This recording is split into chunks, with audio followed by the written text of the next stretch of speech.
观众朋友，大家好，欢迎收看客家新闻插枝。连连沙沙标出分普尼结论，先前欧洲、南韩也都提起的结论，陆续酿出农药分普尼。半夜在台湾结论未酿出有分普尼残留。在全台湾1459床当中，最里面酿出有45只床唔好结。有木床同下节通路价格后来飞速封存的94336公斤。大体有1574646卵。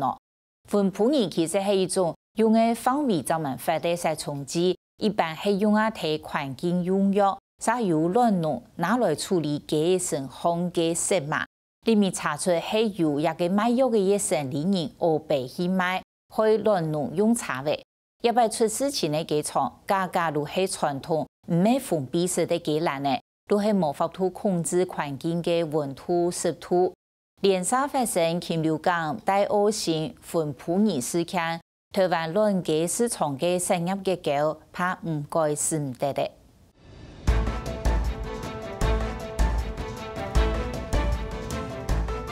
衛生單位以卵雞場封存雞卵做兒童管制，半年25日，全台灣陸續檢驗出國產雞卵的分普尼殘留有太高，未到大家都不安。全糖、韓國市場賣雞卵嘅攤呢，都受到影響。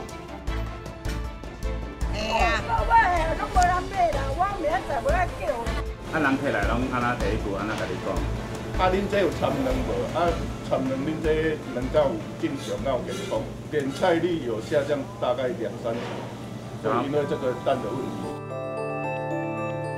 農委會防檢局第半夜21日起時檢測全台灣嘅卵雞場，韓國超類跨部會整應變小組第3日內採用術，喺全台灣1459床當中，只面檢驗出有45床唔合格。用木廠還有下節賣嘅點嘅野豆，總共飛速封存94336公斤，大概係1574642雞卵。但是因為這個分普尼在蛋雞的身體裡面是會被代謝掉的，那就像我剛才所提到的，你可能殘留就是7個 ppb 或10幾個 ppb， 所以很多都在3-5天之後重新再採樣送檢就檢不出來了，所以目前為止大概重新採樣檢測合格的就有42件啦。那位其中還係檢驗唔合格嘅雞卵，防檢局沒有處理。3場目前還沒有解除移動管制，那這個沒有解除移動管制的蛋，基本上就是我們後來決定就是拿去做那個堆肥。因為在堆肥的製作過程裡面，分普尼它會降解。當然這個經過2-3個月之後，你的這個有機肥如果要上市的話，也要經過農糧署的檢測合格才可以。所以並沒有。那蛋雞的部分，我們沒有鋪撒，因為它是會代謝掉的。分普尼上嚟係蠻緊惡。分普尼係一種功能動多嘅殺蟲劑，合法嘅用途係用途環境好，做地頭防測野公野豆。另外用途農藥係做到一粒一粒嘅來防野、韓國、保衛同保育嘅蟲嘅。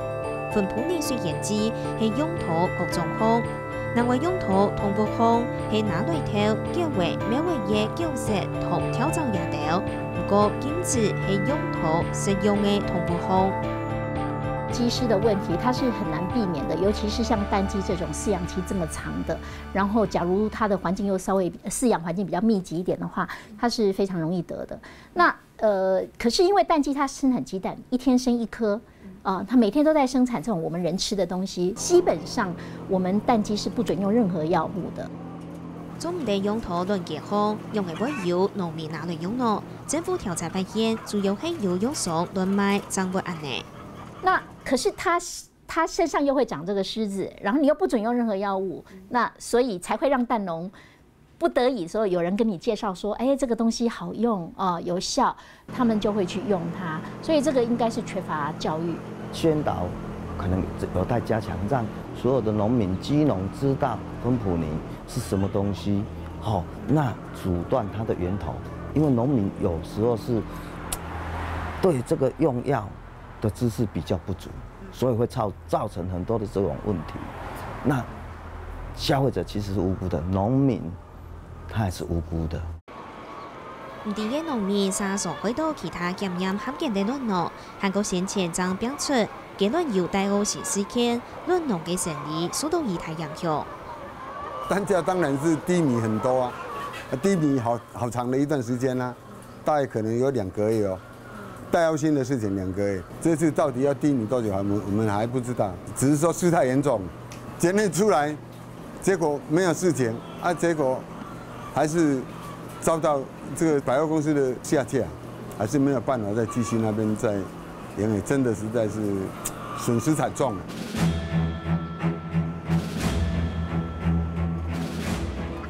企业难免会不持的，多其有无合法的用的好用，论农问政府选来为用个什么？你要跟我们这边讲，分普能既然不能用，但是要有什么药可以让我们用，不然这个动物这个生产鸡蛋这个机制哦，它也会生产力会下降啊，所以政府要明确的告诉我们哪一种药我们可以用，在可见的未来。大概直接用在这个鸡上面的这个所谓的杀虫剂啊，应该不会有哦，因为不太可能把那个就是杀虫剂直接喷到鸡的身上啊。那如果你有养鸡的状态，你真的要来除虫的话，那可能要请就是病媒防治液用所谓的。就是特殊的环境卫生用药来做环境的消毒处理，那当然避免碰到鸡只的本身啦。一摆有问题嘅基础，总嚟讲，单都係唔係怪咪咪用农業學嘅基調，咪就係冇辦法控制環境嘅溫度同濕度，嘅嘢咪冇辦法到沙雕度拍熱同延伸空嘅蟲嘅拍出來。有也用空功能嘅基調，嘅嘢就靠以為不止嘅。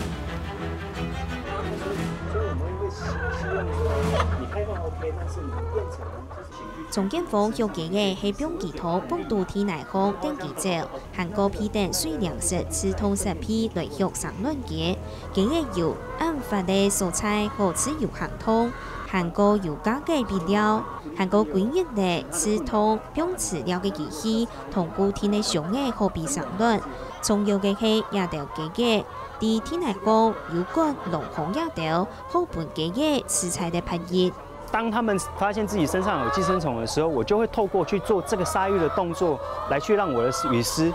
洗掉它，來不見。或者是可以透過自然的行為，像他們有些會啄理毛啦之類的，其實那也是一個在除去自己身上的那個髒污的動作，這樣子。天內空嘅關農行也條沒有控制濕度嘅功能。一開始我們進雞的時候啊，雞在地板上可能會到處大便嘛，那這時候我們放了一些稻殼在裡面的時候，這些稻殼可以起到一些吸濕的作用，然後來保持雞隻足部的乾爽。然後可能避免掉一些還有一些寄生蟲的一些問題，這樣子。主題愛嘅用拍熱來蒙蔽不止嘅，啲飼料都方總檢方未有冇相用嘅方法來預防。我們就會利用一些草本的一些精油的方式，然後放在飼料裡面，讓它去吃的時候，這時候它可能就比較能分泌在它的皮脂上面啊之類的，然後讓它可以達到一點驅蟲的效果，而不是殺蟲。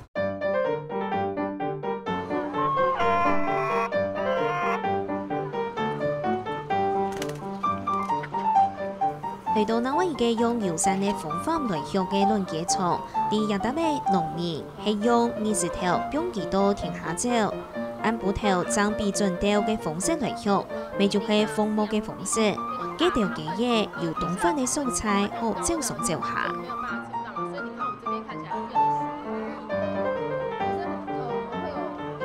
浪雞它是活得像一個鳥類，因為它本來就是它的祖先就是鳥嘛，所以等於說我們外面的一些生態啊，還有我們架設一些設施，是可以讓雞展現它的本性的。對，像我們雞它會在外面的樹上棲息啊，然後它晚上歸巢的時候，我們室內也有架設棲架讓它棲息。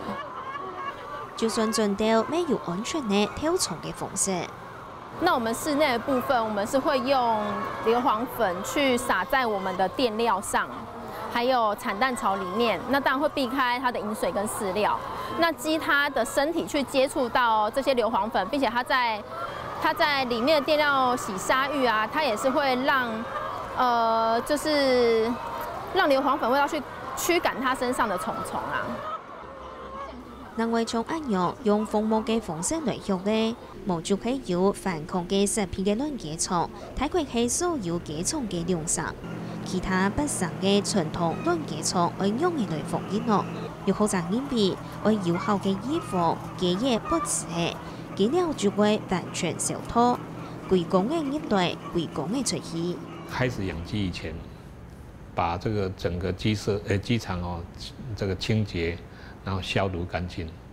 然後最好是停個2個月不要養，哦，那讓這個那種的寄生蟲在野外的話，沒有在雞身上就很容易死掉了。現在問題最大的就是我們的蛋雞場啊，常常是一直有雞在，有好幾批雞在。老雞在的時候，新雞進去的時候本來是很乾淨，結果老雞身上有就把它傳染過來的。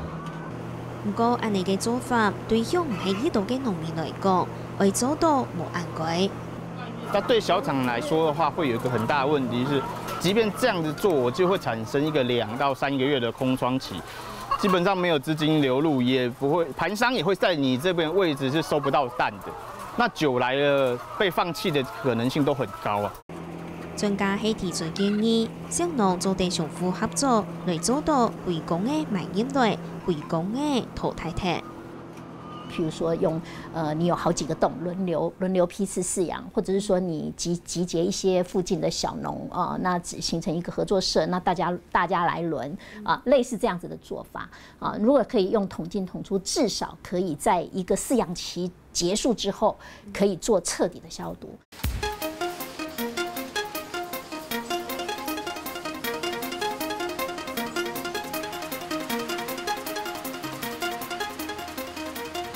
除標出禽流感過後，在過來發生雞卵有帶惡性的事件，同下後又有雞卵有分布的事件。農委會表示，台灣卵雞市場的產業結構拼湊會改變，有結構性的一個改變，不然我們也擔心產業界再經不起一而再再而三的一個食安事件的爆發。那因此呢，農委會呢，我們也跟產業團體大家溝通。我們必須要給他一個全方位的一個生物安全以及其他我們該注意平時飼養該注意的事項的一個教育訓練。投資設備是一個方式，那麼其實更重要的話是知識跟認真。哦，他如果是懂得怎麼去整理環境，怎麼去餵養的話，那是更重要的。哦，所以我是覺得說，要提升這個農民的水準，這是很重要的。未來農農會面對嘅係國際嘅經濟，韓國可能會發生嘅食安風暴同消費者嘅不安。故所農委會出題愛按度嘅農農送教育訓練嘅考察，係希望產業會升級。不過會對傳統用農業來育全面改造友善環境來育係動態嘅考驗。全世界在推友善飼養，它現在還是屬於消費金字塔端的上層。那因此，它在整個普羅大眾要供應的部分，它還是最重要的動物性蛋白質的來源。那因此呢，我們在講就是多元化的推廣，友善飼養是選項之一，但是我們還是最起碼你所有的一般性的消費的雞蛋，你一定要達到最安全的食安的最低的標準。雞卵有分布擬事件過後，南投埔里又發生碰硬驗證分布擬中途的事務，風險區9月初6公告，4.95%嘅分布擬水鹽基係禁用嘅農藥。4.95% 的分布擬的水鹽基，我們在去年就已經在